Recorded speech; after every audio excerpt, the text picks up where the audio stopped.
আপনার প্রশ্ন করার অধিকার আছে, আমার উত্তর না দেওয়ার অধিকার আছে। আর আপনি আমি আমার ভারতীয় জনতা পার্টির কোনো সহকর্মীর কোনো মন্তব্য সম্পর্কে সাংবাদিকদের সামনে বলি না।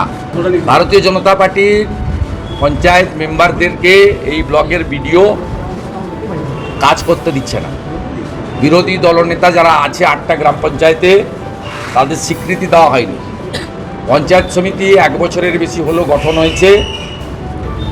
পঞ্চায়েত সমিতির বিরোধী দলনেতার স্বীকৃতি হলেও 9টা স্থায়ী সমিতিতে বিজেপির সদস্য রাখা হয়নি এবং 3টি গ্রাম পঞ্চায়েত যেখানে আমাদের আছে সেখানে ভারত সরকারের রাজ্য সরকার তো পুরো দেউলিয়া। দ্বাদশ অর্থ কমিশন থেকে শুরু করে যে অর্থ ভারত সরকার পাঠাচ্ছেন তার বরাদ্দ যথেষ্ট ন্যূনতমভাবে করা হচ্ছে বিজেপি জিপিতে। টিএমসি জিপি যেখানে 15th ফিনান্সের 2 কোটি টাকা পাচ্ছে, সেখানে বিজেপি জিপি 56 লক্ষ টাকা পাচ্ছে। এমনকি গ্রাম পঞ্চায়েতে সাধারণ সভা অনিয়মিত হচ্ছে এবং গ্রাম সংসদের সভাতে লুকিয়ে লুকিয়ে ভোটার লিস্ট ধরে রেজুলেশন করা হচ্ছে, জনগণকে জানতে দেওয়া হচ্ছে না। আমরা আজকে 65 জন নির্বাচিত প্রতিনিধির সঙ্গে ঘাটাল বিধানসভার বসেছিলাম। তাদেরকে কিছু কাজ দিয়ে গেছি, তাদের অসুবিধাগুলো শুনেছি।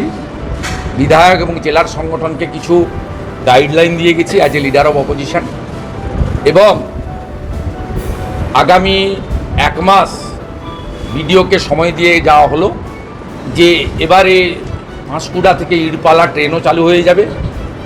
আর এবারে আশা করি ঘাটালে জল জমবে না। তা ঘাটালে যদি সেপ্টেম্বর মাসে নৌকা না চলে, তাহলে সেপ্টেম্বর মাসেই বিডিও অফিসের বাইরে শান্তিপূর্ণ গণতান্ত্রিকভাবে নাগরিকদের জমায়েত হবে, বিজেপিটা অর্গানাইজ করবে।